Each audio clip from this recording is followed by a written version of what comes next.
साथीहरू यो चाहिँ 1948 मा भीमफेदीदेखि सबैजना मिलेर गाडी बोकेर काठमाडौँ लगिँदै गरेको यो दृश्य तपाईले देखिरहनु भएको छ। यहाँ हेर्न सक्नुहुन्छ एकजना मान्छेले चाहिँ यहाँनेरि होस्टे हैसिएको लागि बल लगाइरहेको छ भने अरु सबैजनाले चाहिँ त्यही बलमा गाडी बोकेर लिएर गइरहेका छन्। ल हेर्न सक्नुहुन्छ तपाईले यो 1948 को भिडियो हो।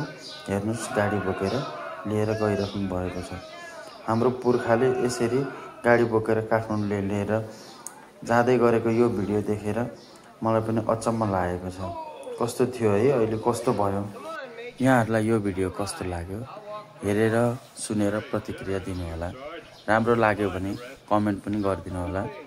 यो विदेशीले उबेला खिचेको भिडियो।